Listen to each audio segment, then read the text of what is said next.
Well, hello, hello, hello. This artwork reflects the love and pride we have for being called Macintosh Scotties. Yes, yes, this is our mascot in silhouette in a beautiful background inspired by artist Aaron Douglas. I've done a number of these. This one I used marker to draw the circles, and this one too. Notice how the circles that go around the Scottie dog overlap the bands of color on the hill that he's standing on and make new colors. So this yellow and this pink make this beautiful orange, and this green around the dog with this yellow makes this really bright green. New colors come, any color combinations you can think of, you get great results. And this was the first one I did. I had drawn it with pencil, but I always draw with marker on video so that you can see. So let's get started. I'm going to draw with marker and then use crayon to add some color so you can see what I'm talking about. The very first thing I do in the very middle of the page is I'm going to draw a rectangle. Now, I've said this lots and lots of times that if you can use your shapes to draw something, you can draw just about anything. Break it down into basic shapes first and then go back and add details. Back here, the hind leg will be a square. So this will be the body, the hind leg. The front leg will be sort of a trapezoid shape, but it will be the same height as the square. So I'm going to put a dot right here, so that's about the height it needs to be. And I'm going to lean a line that way and lean a line this way and straight across. Almost straight. All right, so there's the trapezoid for the front paws. Next, I'm going to add a rectangle for the head. And here we go. I'm going to start there. I'm going to make this rectangle about this big. Now when I look at where it's positioned, about the halfway mark right there is right at the front edge of this rectangle, the first one we drew. All right. Next I'm going to go straight up on the back side of this rectangle and almost straight down to make a very thin triangle for the ears. Next, I'll add the tail, which is a curved line. It goes up about the same height as the ears, and then I come down with a zigzag line for the furry, hairy part of the tail. And the last step is I'll add another triangle, a small one here, right under the chin for that hairy part underneath the chin. Now, I'm not going to draw eyes and noses and collars and things like that. We're going to do this in silhouette. It's going to be backlit by the colors that we add.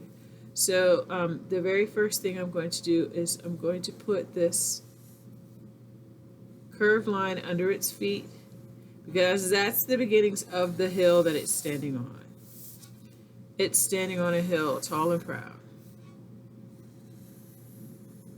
Good. And then I'm going to repeat that line underneath and repeat underneath and repeat underneath. I try to space them out evenly, well, as evenly as I can. The next step is to make a nice circle around the outside of this dog. So I'm using my hand right now and I'm drawing an imaginary line around so I can imagine where it's going to be. Then I drop my marker and I go around its feet, around its tail, up and over the head, and ding, there's the circle. It's not a perfect circle, but it'll do. It'll work. Yes, now I'm going to repeat and make another circle around that one, and then do it one more time. Okay, now I've run out of room at the top of the paper, So I'm just going to continue and start here and do 2 more. It's like giving this Scottie a glow. And then here's 1 more. Wow. That's powerful. Okay. I'm not going to color this entire piece for you, but I am going to show you a really cool trick. So the very first thing I'm going to do is I'm going to add color around the dog. Yes, this first circle, I'm going to color all around him. I want to color the dog after I do the background, simply because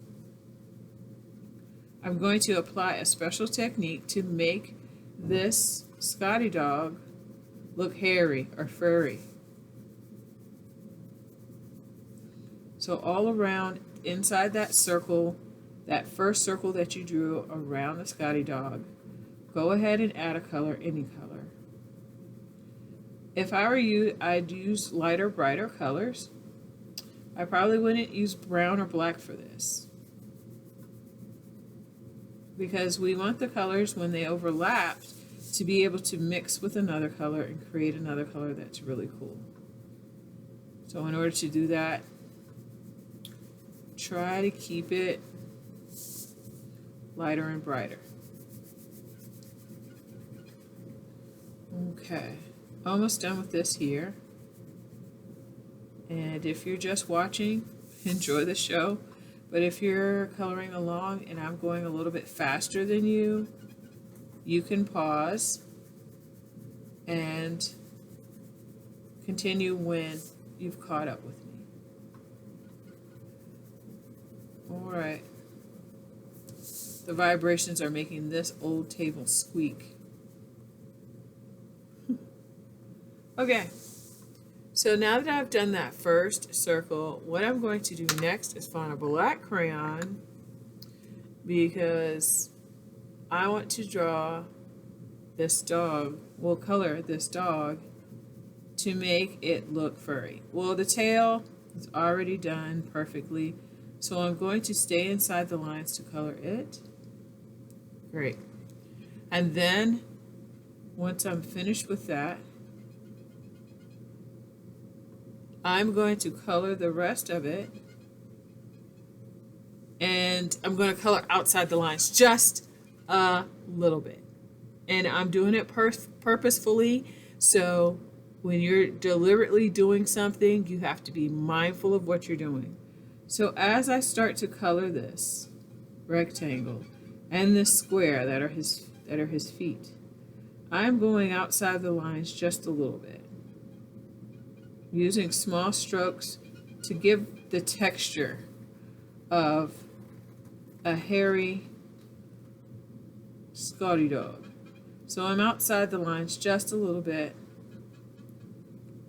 and I'm coloring in such a way that it gives a texture. Even on his back, just outside the line, just a little bit. There. Already you can see he looks furry, right? Yes, very furry. So, I love this. And then as you go up, just use small strokes that are back and forth in the same direction, and then fill in the middle. So I try to go around the outside a little bit and then fill in the middle. This part right here, yes, this is one of those hairy parts where the little, yes, where the fur has gone wild. So it gives the silhouette effect. The silhouette happens when the background is brighter than the object in the foreground, and you can't see all of the details on your object. You can just see pretty much the outline of it in black or dark color like gray. Look at that.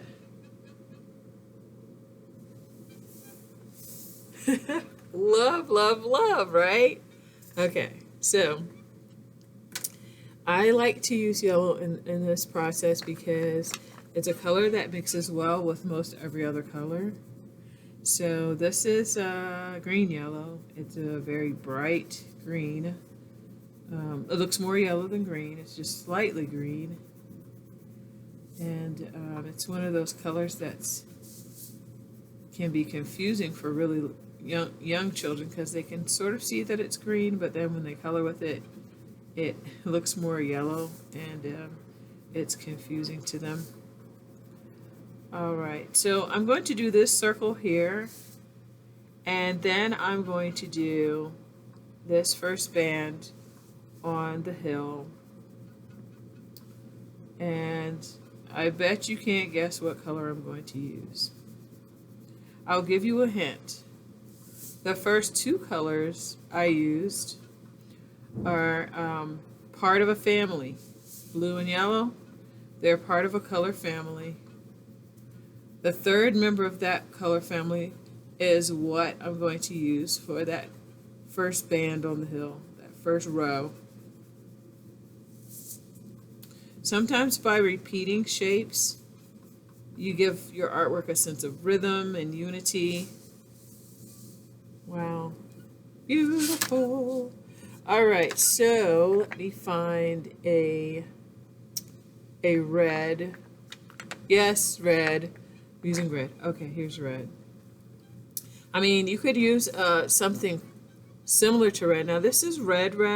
Let's see, what if I grabbed something that was like, what does this say? Hot magenta. This just says magenta. Or red violet. One of those colors? Yeah, this says brick red. I think I'll go with magenta. It's a close enough red, but let's see what happens. Oh, it's starting to happen, yeah. A little bit. A little bit, yeah. All right. So this magenta is, it's a little bit lighter than red.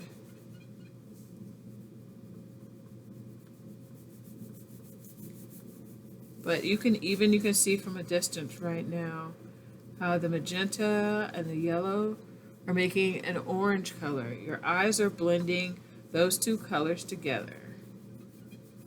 Much like an artist would if they were painting with yellow and they added some red, they get a new color. When colors mix, you get a new color.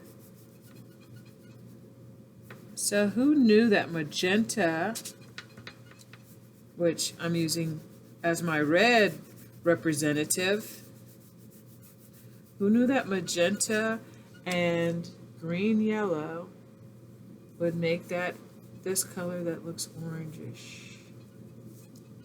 So magenta and this blue are making a sort of light purple color. You see that? So it went from being this blue to being purplish. So when you're done, you'll end up with lots of bands of color that have overlapped, that have created new colors. Yes. You'll have a silhouette of a Scottie dog. I added a little purple to this one where the white was, just as an experiment. Sometimes I do that. This one's my favorite. I kept a lot of these colors similar. They're reds and purples in the red family, so I kept them similar, and this just tried some new things down at the bottom. I hope you enjoyed this. I hope you give it a try yourself, and maybe the next time you try this, you'll add a silhouette of a different kind and try the similar techniques of mixing the colors with all the different shapes that you repeat on your drawing, and have fun. That's the main thing, have fun.